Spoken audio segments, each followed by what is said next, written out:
السلام علیکم ورحمۃ اللہ وبرکاتہ۔ الحمد للہ کفی وسلام علی عبادہ الذین اصطفی، اما بعد، اعوذ باللہ من الشیطان الرجیم، بسم اللہ الرحمن الرحیم۔ ان الذین لا یرجون لقاءنا ورضوا بالحیاة الدنیا واطمأنوا بها والذین هم عن الآخرة هم غافلون، صدق اللہ العظیم۔ وقال النبی صلی اللہ علیہ وسلم: لا يؤمن أحدكم حتى يكون هواه تبعا لما جئت به، أو كما قال عليه السلام۔ اللهم صل على سيدنا محمد وعلى آل سيدنا محمد وبارك وسلم۔ اللہ تعالیٰ کے شکر بجا لانے کے بعد ہم خصوصاً اس انتظامیہ کے ممنون اور مشکور ہیں جنہوں نے مستورات کے لیے مختصر طور پر ایک دینی مجلس قائم کرنے کی فکر کی ہے۔ اللہ تعالیٰ انتظامیہ کے اس جذبے کو بے انتہا قبول فرمائے اور ہم سب کے اس طرح مل بیٹھنے کو خیر اور ہدایت کا ذریعہ بنائے، اس لیے کہ دین کی باتوں کو سننا یہ ایک سنت قرار دیا گیا ہے، تاکہ اس دین کی باتوں کو سن کر ہم اپنے اندر ایک ایمانی تحریک پیدا کر سکیں، ایمانی ولولہ اور جذبہ پیدا کر سکیں، اور وہی جذبہ ہمیں اعمال کی طرف متوجہ کر سکے۔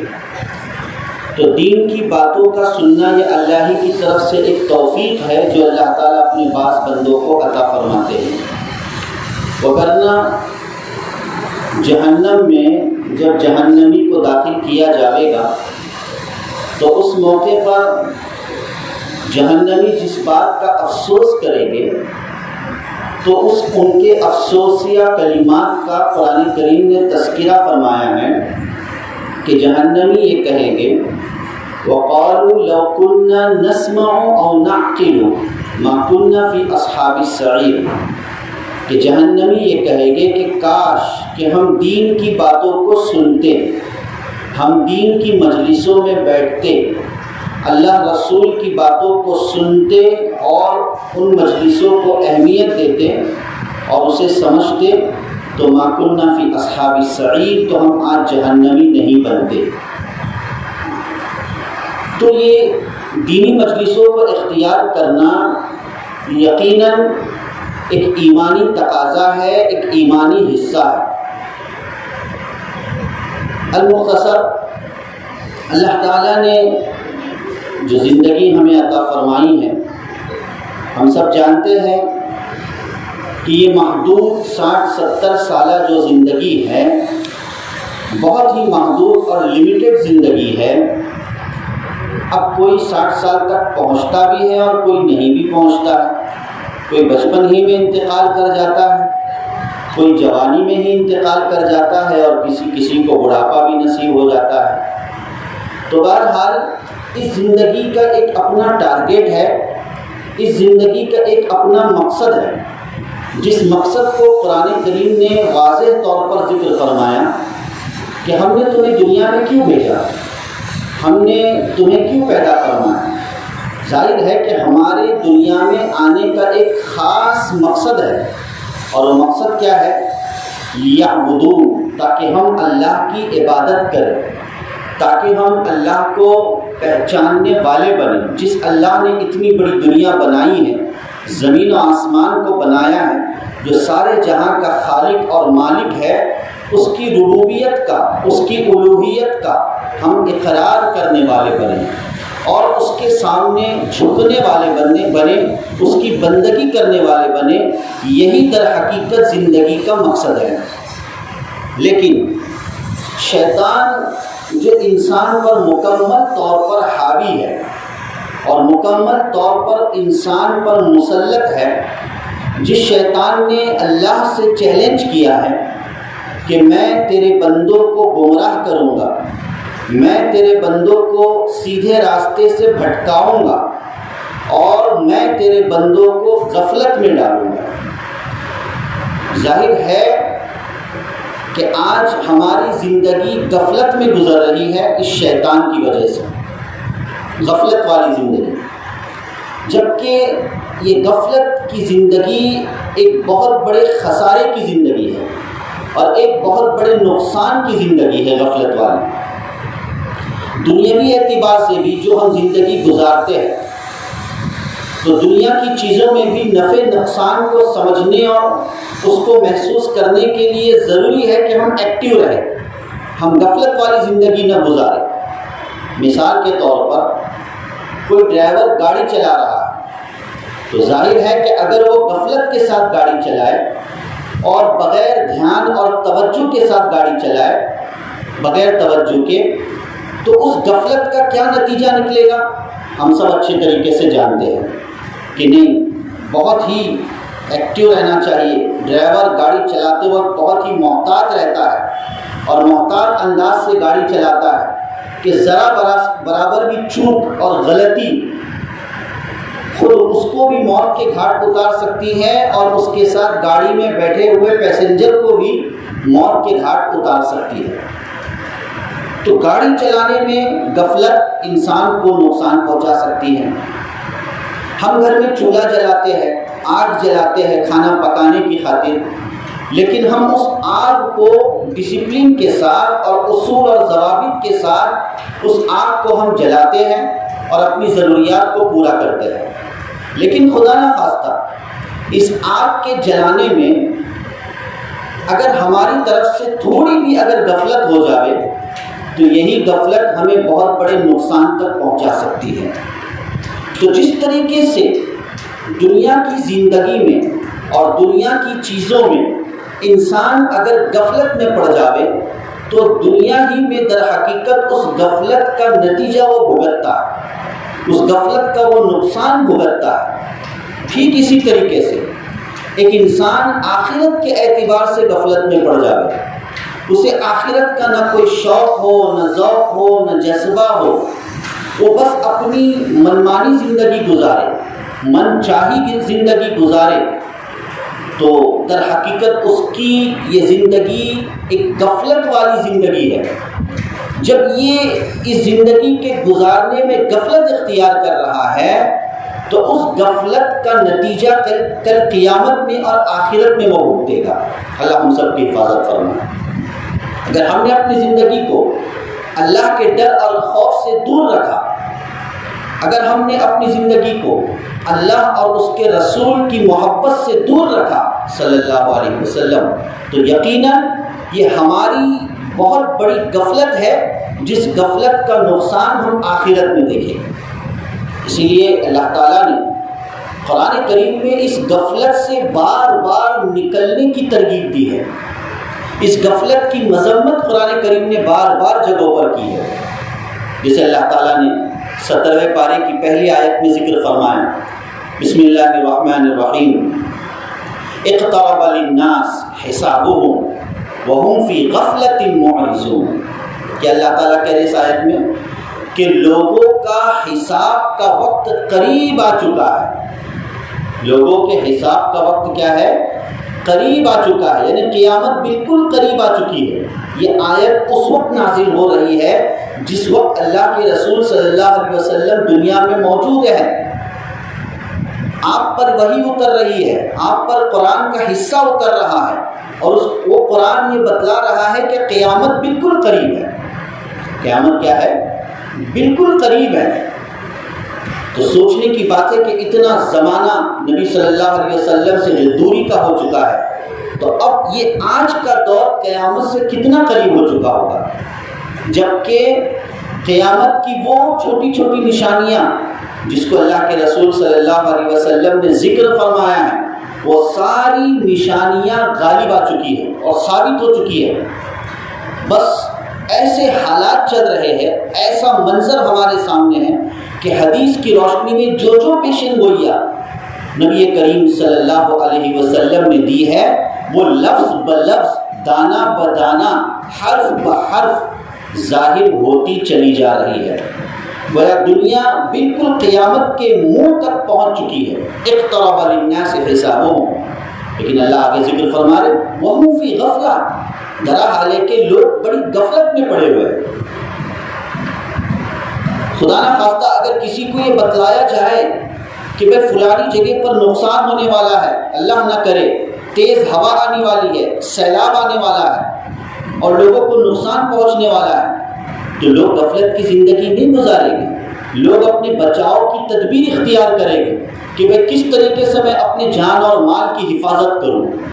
تو ٹھیک اسی طریقے سے قیامت ایک ایسا واقعہ ہے، قیامت ایک ایسا حادثہ ہے کہ اللہ تعالیٰ نے قرآن کریم میں اس قیامت کا موقع بموقع تذکرہ فرمایا ہے۔ اب وہ وقت نہیں کہ ان آیتوں کو میں ذکر کروں،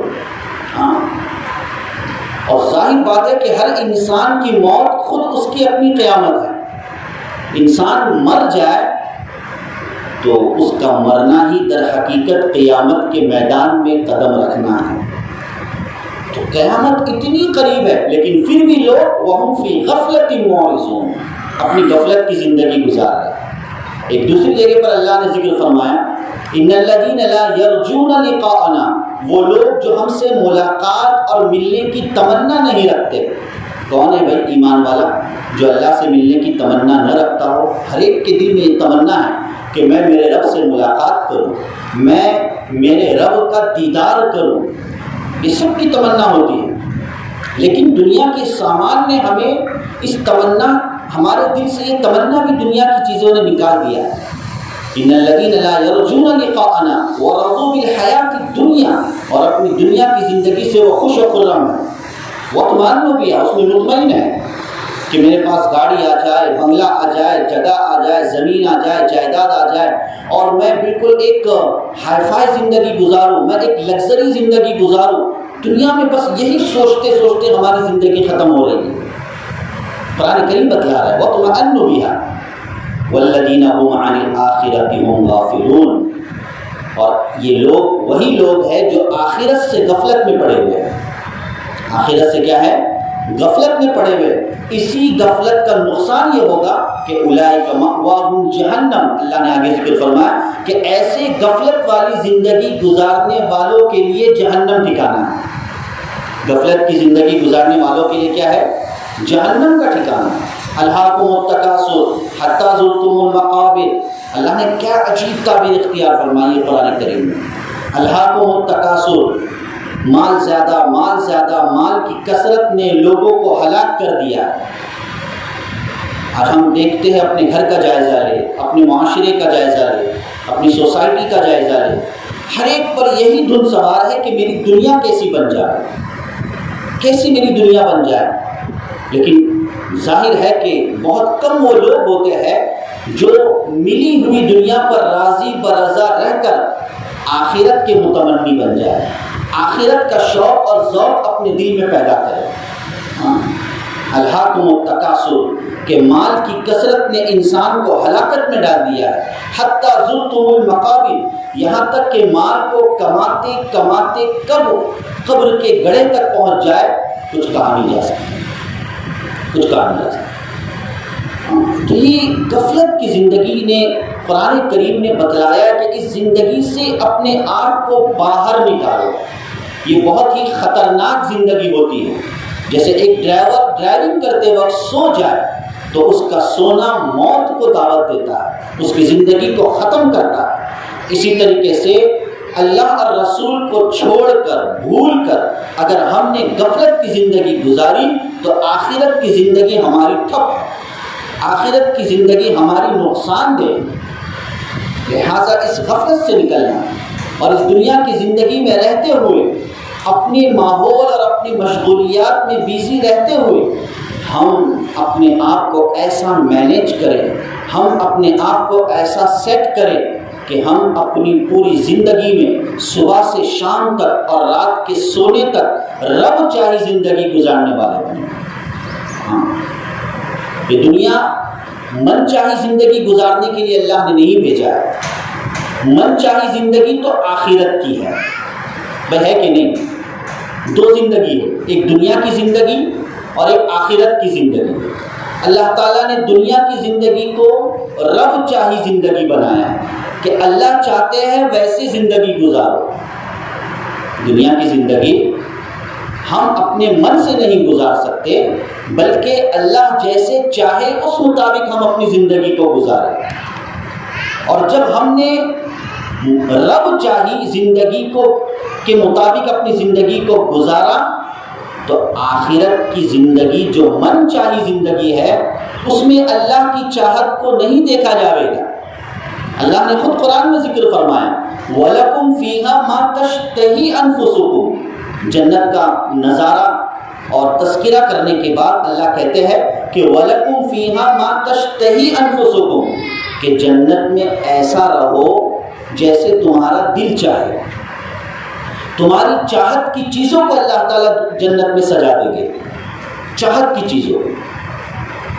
تو اگر ہم من چاہی زندگی آخرت میں گزارنا چاہتے ہیں تو ضروری ہے کہ دنیا میں ہم رب چاہی زندگی کو گزاریں۔ اسی لیے پیارے نبی صلی اللہ علیہ وسلم نے کتنی بہترین مثال دی ایک چھوٹے سے کلمے کے ساتھ۔ ایک چھوٹی سی بات ہے لیکن اپنے اندر بہت بڑی حقیقت اور معنی رکھتی ہے کہ الدنیا سجن المؤمن و جنت الکافر، کہ دنیا مومن کے لیے قید خانہ ہے۔ اللہ کے رسول صلی اللہ علیہ وسلم نے دنیا کی زندگی کو قید خانے سے تشبیہ دی ہے۔ قید خانہ یعنی جیل۔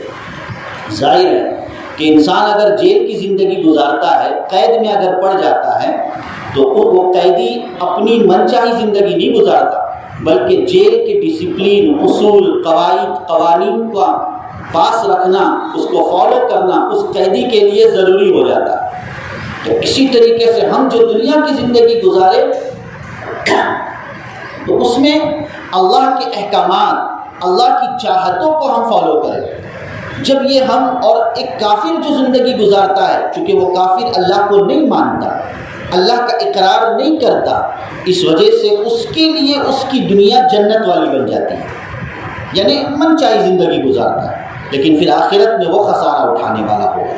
ہاں، تو ماں بہنوں، اس زندگی کی ہم قدر کریں جو زندگی مختصر اللہ نے ہمیں عطا فرمائی ہے۔ اپنی جوانی، اپنی صحت، اپنی طاقت، جو اللہ نے نعمتوں سے اللہ نے ہمیں نوازا ہے، ان نعمتوں کا ہم اللہ کے حضور شکر کرنے والے بنیں، شکر کرنے والے۔ اور شکر کیا ہے کہ اس زندگی کو، ایک شکر تو یہ ہے کہ زبان سے شکر کریں، اور دوسرا حقیقی شکر یہ ہے کہ اپنی زندگی کو اللہ اور اس کے رسول کے مطابق ہم گزارنے والے بن جائیں، زندگی کو اعمال پر لے آئے۔ جیسے گزشتہ بھی بات ہوئی تھی، آپ کو اشارہ دیا گیا کہ اللہ تعالیٰ نے وعدہ کیا ہے کہ تمہاری زندگی کو میں بنا لوں گا۔ آخرت تو بن ہی جائے گی، لیکن اگر تم ایک سکسیس لائف چاہتے ہو، ایک بہترین زندگی چاہتے ہو، تو اپنی زندگی کو اعمال والی زندگی بناؤ، اللہ تعالیٰ تمہیں حیات طیبہ یعنی ایک اچھی زندگی عطا کرے گا۔ علماء کرام نے اس حیات طیبہ کا مطلب سمجھایا کہ حیات طیبہ یعنی ایک سکسیس لائف اور بہترین زندگی کسے کہتے ہیں۔ تین چیزوں کا علماء کرام نے اس آیت پاک کے ضمن میں تذکرہ فرمایا ہے کہ حیات طیبہ سے کیا مراد ہے۔ سب سے پہلی چیز کہ اللہ تعالیٰ اگر انسان ایک ایمان والا عملی زندگی گزارتا ہے، اعمال کی زندگی گزارتا ہے، ڈھکوسلی زندگی نہیں، رسم و رواج والی زندگی نہیں، بلکہ اپنی عادت کو وہ عبادت بنا دیتا ہے۔ ایک بہت بڑی بات، ایک بہت بڑے اللہ والے نے ایک بات ذکر فرمائی ہے، علامہ ابن عثیمین رحمہ اللہ جو انتقال کر گئے، انہوں نے ایک بہت بہترین بات کا انہوں نے تذکرہ فرمایا ہے کہ جو انسان غفلت کی زندگی گزارتا ہے تو غفلت کی زندگی گزارنے میں اس کی عادتیں، ظاہر ہے کہ اس کی عبادتیں بھی عادتیں بن جاتی ہیں۔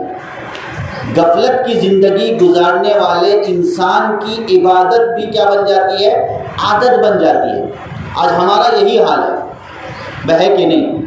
اگر ہم کوئی عبادت کر بھی لے، اگر ہم کسی عبادت کو انجام دے بھی دے، توفیق مل بھی جائے، تو محسوس نہیں ہوتا کہ ہم وہ عبادت کر رہے ہیں، بلکہ وہ ہماری عبادت عادت کے سپرد ہو جاتی ہے۔ چاہے وہ رمضان کا مہینہ ہو کہ رمضان میں ہم عبادت کر رہے ہیں، یعنی روزہ رکھ رہے ہیں، لیکن یہ عبادت ہماری عبادت نہیں ہوتی ہے، بلکہ یہی عبادت عادت بن جاتی ہے۔ ہاں، ہم اور بھی دین کے بہت سارے کام ہیں کہ وہ تو عبادت شریعت نے اس کو بنایا ہے، لیکن ہماری غفلت والی زندگی اس عبادت کو عادت بنا دیتی ہے، اور اجر و ثواب عادت پہ نہیں ملتا، اجر و ثواب عبادت پر ملتا ہے۔ مثلا نکاح کی زندگی، شادی کرنا، نکاح کرنا، یہ کیا ہے؟ عادت ہے یا عبادت ہے؟ عبادت ہے۔ شادی کرنا، نکاح کرنا، ایک نکاحی زندگی گزارنا، شریعت نے اس کو عبادت کا درجہ دیا ہے، لیکن افسوس چونکہ ہماری غفلت والی زندگی ہوتی ہے، تو اسی غفلت کے نتیجے میں ہم شادی جس کو عبادت قرار دیا گیا ہے، اسی عبادت کو ہم اپنی عادت بنا لیتے ہیں، اور جب عادت بن جاتی ہے تو اسی عادت میں رسم و رواج داخل ہو جاتے ہیں۔ یہ بات سمجھ میں آ رہی ہے نا میری؟ جی ہاں، ایسی کئی مثالیں۔ اور اس کے برعکس علامہ ابن عثیمین نے آگے رحمہ اللہ آگے ذکر فرمایا کہ جو غفلت والی زندگی نہیں گزارتا، جو غفلت والی زندگی نہیں گزارتا، بلکہ اللہ اور رسول کا ڈر اور خوف اپنے دل میں پیدا کرتا ہے ہمیشہ، اللہ رسول کا استحضار اس کے ذہن و دماغ میں ہوتا ہے، تو اب اس پر یہ حال آتا ہے کہ اس کی عادت بھی عبادت بن جاتی ہے۔ میرے پاس میں کہ نہیں؟ ہمارا حال یہ ہے کہ غفلت کی وجہ سے ہماری عبادتیں عادت بن جاتی ہے، اور نیک لوگوں کی یہ پہچان ہے کہ ان کی عادتیں بھی عبادت بن جاتی ہے، یعنی اتنی پریکٹس کرتے ہیں، اتنی پریکٹس کرتے ہیں عبادت میں کہ ان کی بظاہر کرنے کو، دکھنے کو تو وہ عادت دکھتی ہے، لیکن اس میں نیت، اچھے ارادے، عزائم، یہ ساری چیزیں داخل ہونے کی وجہ سے وہی عادت ان کی عبادت بن جاتی ہے۔ ہاں، تو میں یہ کہہ رہا تھا کہ حیات طیبہ، اچھی زندگی اللہ تعالیٰ اعمال کی وجہ سے عطا کریں گے، تو اچھی زندگی سے پہلا فائدہ یہ ملے گا کہ اللہ تعالیٰ سکون والی زندگی نصیب کرے گی، اطمینان اور سکون۔ ہر ایک چاہتا ہے اطمینان اور سکون کے پیچھے ہر ایک بھاگ رہا ہے کہ نہیں؟ شوہر بھی یہ سمجھ رہا ہے کہ میں اپنے فیملی کو سکون پیسوں کے ذریعے سے دے سکتا ہوں، اچھی سیلری کے ذریعے سے دے سکتا ہوں۔ بیوی بھی یہ سمجھ رہی ہے کہ میری سکسیس لائف اور مجھے سکون اور اطمینان کب ملے گا؟ جب کہ میرے گھر میں اے سی ہو، جب کہ میرے گھر میں زندگی گزارنے کی ساری چیزیں مہیا ہو، کوئی کسر باقی نہ رہے۔ لیکن ہم حالات دیکھتے ہیں کہ ساری چیزیں موجود ہیں زندگی کی، سارے اسباب اور وسائل گھر میں موجود ہے الحمدللہ، چاہے وہ اے سی ہو، فین ہو، نرم گداز بستر ہو، ساری چیزیں ہیں، لیکن پھر بھی راتوں کو نیند نہیں آتی، دل بے چین رہتا ہے، دل پرسکون نہیں رہتا ہے۔ کیوں؟ اس لیے کہ اللہ تعالیٰ نے ان اسباب میں، ان چیزوں میں اللہ تعالیٰ نے سکون نہیں رکھا ہے، بلکہ اللہ تعالیٰ نے سکون اپنی یاد میں رکھا ہے، اعمال والی زندگی میں اللہ تعالیٰ نے سکون رکھا ہے۔ بھائی حضرت فاطمہ اور حضرت علی شوہر اور بیوی ہے، حضرت فاطمہ، حضرت علی ایک مثالی شوہر اور ایک مثالی بیوی ہے۔ ان کے گھر میں کون سے اسباب تھے؟ ان کے گھر میں کون سی دنیا کی چیزیں تھیں؟ ہرگز نہیں تھی، بلکہ ایک دفعہ کچھ مال تقسیم کیا جا رہا تھا، اللہ کے رسول صلی اللہ علیہ وسلم مال کو تقسیم کر رہے تھے مسلمانوں میں، تو حضرت علی نے کہا کہ جاؤ، اللہ کے رسول صلی اللہ علیہ وسلم یعنی تمہارے ابا مال تقسیم کر رہے، تھوڑی کچھ ضروریات کی چیزیں اپنے لیے بھی لے آؤ۔ جب حضرت فاطمہ رضی اللہ تعالی عنہا نبی کریم صلی اللہ علیہ وسلم کی خدمت میں حاضر ہوئی، اس لیے کہ ان کے گھر میں اسباب اور آسائش کی کوئی چیزیں نہیں تھی۔ حدیث میں ہم پڑھتے ہیں کہ حضرت فاطمہ کا یہ حال تھا کہ چکی پیستے پیستے اور چکی کو چلاتے چلاتے ان کے ہاتھوں میں چھالے آ جاتے تھے، گھر میں کوئی چیز اسٹاک میں اور ذخیرے کے طور پر باقی نہیں رہتی تھی۔ تو حضرت فاطمہ اپنے ابا کے پاس گئی، حضرت نبی کریم صلی اللہ علیہ وسلم کے پاس گئی اور کہا کہ ابا جان ایسا ایسا حال ہے، گھر میں کوئی چیز نہیں ہے، اگر کوئی سامان آیا ہو تو ہم بھی اس کے مستحق ہے، ہمیں بھی وہ چیز عنایت کیجیے۔ سبحان اللہ، ایک باپ اپنی اولاد کی کیسی تربیت کرتا ہے یہ اس حدیث سے ہمیں سمجھ میں آتا ہے کہ اللہ کے رسول صلی اللہ علیہ وسلم نے اپنی اولاد کے اندر اللہ کا ذکر، اللہ کی یاد، اللہ کی محبت کو بسایا تھا۔ کہا کہ اے فاطمہ یاد رکھنا ان چیزوں سے تمہیں راحت نہیں ملے گی، میں تمہیں ایک بہت بڑی چیز دینے جا رہا ہوں، اس چیز کا اہتمام کر لو، اللہ تعالیٰ تمہاری زندگی پرسکون بنا دے گے۔ اور اس موقع پر نبی کریم صلی اللہ علیہ وسلم نے حضرت فاطمہ کو ایک عمل دیا کہ اس عمل کو کر لو، اللہ تعالیٰ تمہیں زندگی میں سکون عطا کرے گا۔ وہ کیا عمل ہے؟ اللہ کے رسول صلی اللہ علیہ وسلم نے تسبیحات کا عمل دیا ہے نا۔ ہم اکثر تسبیحات کے ساتھ فاطمہ لگاتے ہیں، تسبیحات فاطمی، پھر تسبیحات کا حضرت فاطمہ سے کیا کنیکشن ہے؟ اکثر و بیشتر کتابوں میں آپ نے پڑھا ہوگا یا علماء کے بیان میں سنا ہوگا کہ تسبیحات فاطمی پڑھا جاوے، یعنی 33 مرتبہ سبحان اللہ، 33 مرتبہ الحمدللہ اور 34 مرتبہ اللہ اکبر۔ یہ جو 3 تسبیحات اللہ کے رسول صلی اللہ علیہ وسلم نے حضرت فاطمہ کو گفٹ کیا اور ہدیہ کیا کہ اے فاطمہ ان تسبیحات کا اہتمام کر لو، اللہ تعالیٰ تمہاری زندگی پرسکون کر دے گا۔ ظاہر ہے دنیا میں کوئی یہ چیلنج کر سکتا ہے؟ دنیا میں کوئی شوہر اور بیوی یہ چیلنج کر سکتی ہے؟ آج معاذ اللہ ثم معاذ اللہ وقت کا امبانی جیسا بھی جو کروڑوں کا مالک ہے اور بے شمار اس کے پاس دولت ہے، لیکن اس امبانی سے اگر کوئی ملاقات کر لے اور اس امبانی سے تنہائی میں اگر پوچھے کہ بھائی مال و دولت تو تمہارے پاس بالکل تیر رہی ہے، اتنی مال و دولت تمہارے پاس ہے، لیکن سکون نام کی بھی چیز تمہاری زندگی میں ہے کیا؟ ہرگز نہیں۔ وہ نفی میں جواب دے گا، کہا کہ نہیں اسی سکون کے تو پیچھے میں بھاگ رہا ہوں، لیکن مرتے دم تک وہ سکون اس کو حاصل نہیں ہوگا۔ ہاں تو معلوم یہ ہوا کہ سکون کی زندگی یہ در حقیقت سکسیس لائف ہے اور بہترین لائف اور زندگی ہے۔ ہر ایک چاہتا ہے کہ میری زندگی پرسکون بنے، میرا ذہن و دماغ بالکل خالی رہے، مجھے ایک آرام ملے۔ اور یہ آرام کس میں ملے گا؟ کہا کہ یہ آرام حیات طیبہ، اچھی زندگی کا ایک حصہ ہے جو عملی زندگی کی وجہ سے ملے گا۔ آپ نماز پڑھیے، نیکی کیجیے، نیکیاں کرنے سے سکون ملتا ہے، حدیث میں آتا ہے نیکی کرنے سے سکون ملتا ہے۔ اب پریکٹیکلی اس پر عمل کر لیجئے۔ آپ نے محسوس کیا ہوگا اگر آپ قرآن پڑھ رہے، قرآن کا آدھا پارہ آپ نے پڑھا یا ایک پارہ پڑھا، پڑھ لینے کے بعد آپ کو کتنی فرحت اور خوشی محسوس ہوگی، دل کا بوجھ گویا کہ ہلکا ہو جاوے گا، اس لیے کہ قرآن کی تلاوت کرنا در حقیقت اللہ تعالیٰ سے کلام کرنا ہے، اللہ تعالیٰ سے بات چیت کرنا ہے۔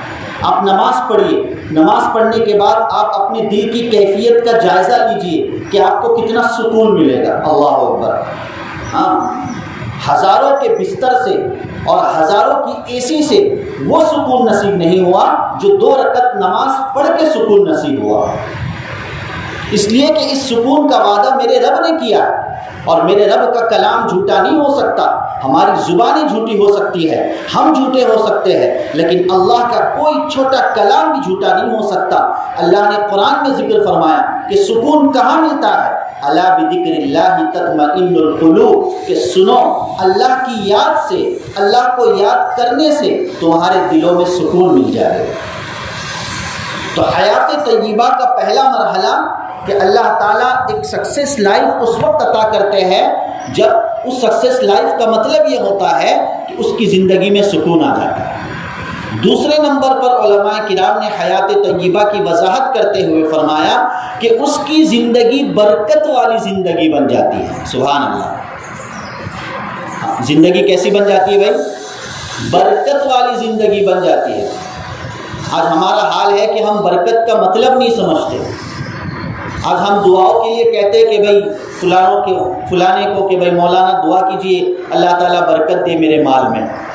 اب ہمارے ذہن میں یہ فٹ ہے کہ برکت کا مطلب کیا، کہ دعا کیجئے کہ مجھے اگر 20,000 سیلری ہے یا 30,000 سیلری ہے تو دعا کیجئے کہ میری سیلری 40,000 ہو جائے۔ ہم برکت کا مطلب یہ سمجھتے ہیں کہ بھائی 30 سے 40,000 سیلری ہو جائے، 40 سے 50,000 سیلری ہو جائے۔ اللہ کی قسم اگر اس طرح 1,00,000 تک بھی سیلری پہنچ گئی، لیکن اگر اس سیلری میں برکت نہیں ہے تو لاکھوں کی سیلری یہ 10,000 کی بھی قائم مقام نہیں ہو سکتی ہے۔ برکت کثرت کا نام نہیں ہے، زیادتی کا نام نہیں ہے۔ برکت یہ اللہ کی طرف سے ایک ایسی نعمت ہے، برکت اللہ کی طرف سے ایک ایسی نعمت ہے کہ تھوڑا بھی ہو لیکن اس تھوڑے میں بھی گزارا ہو جاتا ہے۔ کیا حضرت علی اور فاطمہ کی زندگی برکت والی نہیں تھی؟ یقیناً برکت والی تھی۔ آپ سے بڑھ کر کس کی زندگی برکت والی ہو سکتی ہے؟ کہ اللہ کے رسول صلی اللہ علیہ وسلم اور ازدواج مطہرات کی زندگی برکت والی نہیں تھی؟ یقیناً برکت والی تھی۔ اس سے بڑھ کر کس کی برکت والی زندگی ہو سکتی ہے؟ تو برکت کا مطلب ہے کہ جو ملا اس پر اکتفا کرے اور اس میں برکت کی دعا کرے، کہ جو 1,00,000 اور 2,00,000 سے کام نہیں بنتے ہیں، اللہ تعالیٰ ان کاموں کو محدود رقم 10,000 یا 5,000 سے کروا دے۔ یقیناً وہ 10 اور 5,000 کی برکت ہے۔ آج ہماری زندگی سے برکتیں نکل چکی ہے، آج ہماری زندگی سے بھائی برکت نکل چکی ہے۔ نماز کا اہتمام کرے۔ کس کا اہتمام کرے بھائی؟ نماز کا اہتمام کرے۔ اس لیے کہ اگر ہم نے نماز کا اہتمام کیا تو ہمارا گھر برکت والا بن جائے گا انشاءاللہ۔ اب پھر سارے کام ہوتے بنتے چلے جائیں گے، کہاں سے ہوگا پتہ بھی نہیں چلے گا۔ اللہ نے قرآن میں ذکر فرمایا وَمَن يَتَّقِ اللَّهَ يَجْعَلْ لَهُ مَخْرَجًا، کہ جو اللہ کا ڈر دل میں رکھتا ہے، اللہ سے ڈرتا ہے، یجعل له مخرجا، اللہ اس کے لیے دنیا کی ساری ڈیفیکلٹی اور دنیا کی ساری پریشانیاں اللہ تعالیٰ ایسے ہی دور کر دیتے ہیں۔ وَيَرْزُقْهُ مِنْ حَيْثُ لَا يَحْتَسِبُ، اور اللہ تعالیٰ ایسی جگہوں سے اس کو روزی پہنچاتے ہیں جہاں سے اس کا تصور بھی نہیں تھا، ایسی جگہ سے اللہ تعالیٰ اس کو روزی عطا فرماتے ہیں۔ تو زندگی میں اللہ سے برکت مانگنی چاہیے۔ تو حیات طیبہ ایک سکسیس لائف کا جو اللہ نے وعدہ قرآن میں فرمایا ہے، تو اس کا پہلا مطلب یہ ہے کہ ہمیں پرسکون زندگی مل جائے، اور دوسرا مطلب یہ ہے اور دوسرا فائدہ یہ ہے کہ اللہ تعالیٰ ہماری زندگی کو برکت والی بنائے گا۔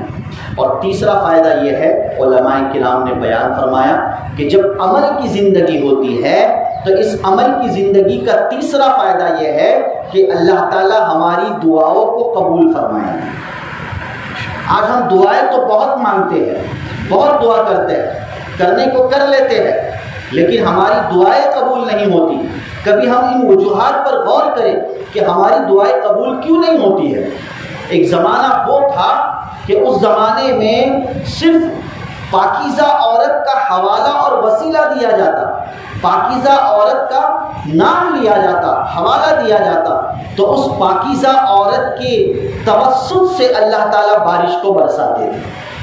ایک جگہ کا واقعہ ہے، کتابوں میں لکھا ہوا ہے کہ بارش نہیں برس رہی تھی، لوگ پریشان تھے، 3 دن سے مستقل میدان میں آ کر نماز استسقاء پڑھ رہے کہ اللہ بارش برسا دے، لمبی لمبی دعائیں کی جا رہی ہے اللہ تعالیٰ بارش برسا دے، لیکن بارش برسنے کا نام ہی نہیں لے رہی تھی۔ لہٰذا وہاں سے ایک قافلہ گزرتا ہے، اور اس قافلے میں ایک عورت اپنے بچے کے ساتھ ہوتی ہے جو بالکل پردے کے ساتھ ہوتی ہے، اور مکمل پردے کا اہتمام ہوتا ہے۔ تو وہ عورت پوچھتی ہے کہ بھئی یہاں کیا ماجرا ہے؟ بچہ جب پوچھتا ہے تو بتایا جاتا ہے کہ بھئی یہاں بارش نہیں برس رہی ہے، 3 دن سے لوگ پریشان ہیں، جانور بچوں کو سب کو لے کر میدان میں آ رہے ہیں، دعائیں کر رہے ہیں، گڑ گڑا رہے ہیں، لیکن بارش نہیں برس رہی ہے۔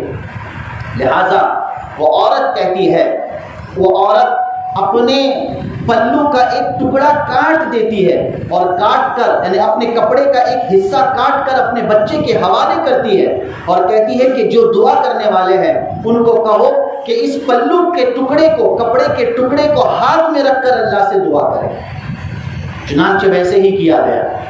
جیسے ہی اس عورت کے کپڑے کے ایک ٹکڑے کو ہاتھ میں رکھ کر دعا کی گئی بارش برسنے کی، اللہ تعالیٰ نے فوراً بارش کو برسا دیا۔ لوگ حیران پریشان کہ آخر کیا وجہ ہے، اس عمل کا کیا ریزن ہے، کیا مطلب ہے؟ کہا کہ اس کپڑے میں کون سی ایسی طاقت ہے؟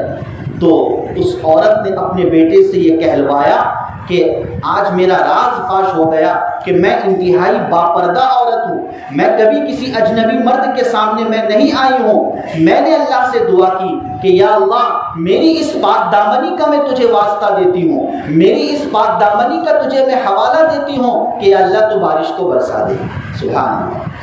معلوم ہوا کہ عورت کی پاک دامنی اور عورت کا حجاب اور عورت کی حیا یقیناً یہ دنیا کے نظام کو تبدیل کرتی ہے، دنیا کے نظام کو تبدیل کرتی ہے۔ اب موقع نہیں ہے کہ میں اس پردے کے موضوع کی طرف چلے جاؤں، آج حالات کیسے ہیں ہم سب بہتر جانتے ہیں، ہمارے سامنے موجود ہے۔ میں اپنی باتوں کو سمیٹتا ہوں، چونکہ اگلے مراحل ہے، کچھ دوسری جگہ پر بھی جانا ہے، اس وجہ سے بات کو مختصر طور پہ کیا جا رہا ہے۔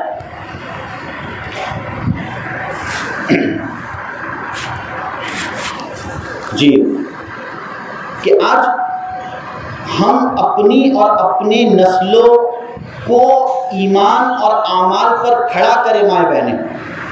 ابھی گزشتہ 4 روز پہلے ممکن ہے کہ آپ لوگوں کو بھی یہ واٹس ایپ پر خبر پہنچی ہوگی، ہم لوگوں نے ایک خبر دیکھی، یقیناً سن کر اور پڑھ کر بدن کے رونگٹے کھڑے ہو جاتے ہیں کہ کیسا یہ فتنے کا دور ہے کہ اس فتنے کے دور میں 100% نماز کا اہتمام کرنے والا بندہ بھی محفوظ نہیں ہے، 100% نماز کا اہتمام کرنے والا بندہ بھی محفوظ نہیں ہے کہ بھئی ایک جگہ سے ایک بچی بھاگ گئی، کسی غیر مسلم سے شادی کر لی اس نے، اور عجیب ماحول تھا، باپ پریشان، ماں پریشان، بچی گھر میں آنے کے لیے تیار نہیں، مرتد ہو چکی تھی، اسلام سے نکل چکی تھی۔ پھر علماء کرام کا ایک وفد اس کے والد کے پاس جاتا ہے بچی کے کہ آخر ماجرا کیا ہے، وہ بچی کیسی تھی، کیا کوئی ماڈرن تھی، اسکول کالجز میں جانے والی تھی، پردے اور برقعے کا اہتمام نہیں کرتی تھی؟ باپ نے اپنی ڈبڈباتی ہوئی آنکھوں سے آنسو جاری کرتے ہوئے کہا ایسا کچھ بھی نہیں ہے، میری بچی کئی سالوں سے گھر سے باہر اس نے قدم تک کے نہیں رکھا، میری بچی 5 وقت نماز کی پابند تھی اور خود بھی نماز فقط نہیں پڑھتی تھی، گھر والوں کو بھی نماز پڑھنے کی تلقین دیتی تھی، ہمارا گھر، ہمارا ماحول پورا دینداری کا گھرانہ اور ماحول تھا، لیکن پھر بھی مجھے پتا نہیں کہ میری بچی کیسے بہک گئی اور میری بچی کیسے کسی کے ساتھ بھاگ کر مرتد ہو گئی۔ ان علماء کرام نے کہا کہ اس بچی کا موبائل دکھاؤ، اس کے پاس موبائل تھا یا نہیں تھا؟ تو کہا کہ بھئی اس کا پرسنلی موبائل تو نہیں تھا، لیکن یہ میرا موبائل یوز کرتی تھی، یعنی بچی کے پاس خود کا بھی موبائل نہیں تھا، وہ باپ کا موبائل یوز کرتی تھی۔ جب اس باپ کے موبائل کو دیکھا گیا تو الگ الگ ایپ کو چیک کیا گیا، تو انسٹاگرام جو ایک ایپ ہوتا ہے واٹس ایپ کی طرح، اس کو چیک کیا گیا تو پتا چلا کہ اس انسٹاگرام پر اس بچی کا اس شخص سے اور اس غیر مسلم بندے سے کانٹیکٹ ہو چکا تھا، اور پھر وہ سارے میسیجز سامنے آ گئے۔ سوچئے تو صحیح، اس واقعے کو بولنے کا مقصد کیا ہے کہ 100% دینی گھرانہ ہونے کے باوجود کیسے ایمان ہاتھ سے نکل رہا ہے ہم تصور نہیں کر سکتے۔ تو جس دینی گھرانے سے ایمان اتنے آسانی سے نکل سکتا ہے، تو وہ گھرانہ جو غفلت والا گھرانہ ہو، جہاں نہ اللہ کا نام لیا جاتا ہو، جہاں نہ رسول اللہ صلی اللہ علیہ وسلم کا نام لیا جاتا ہو، غفلت میں پڑی ہوئی زندگی ہے اور نہ ایک سجدہ گھر میں کیا جاتا ہے، تو کیا ایمان اس گھر میں باقی رہنے کی امید کی جا سکتی ہے؟ ہرگز نہیں۔ کتنا محتاط رہنے کی ضرورت ہے کہ یہ ایمان سے کیسے ہماری نسل محروم ہو جائے گی، کچھ کہا نہیں جا سکتا۔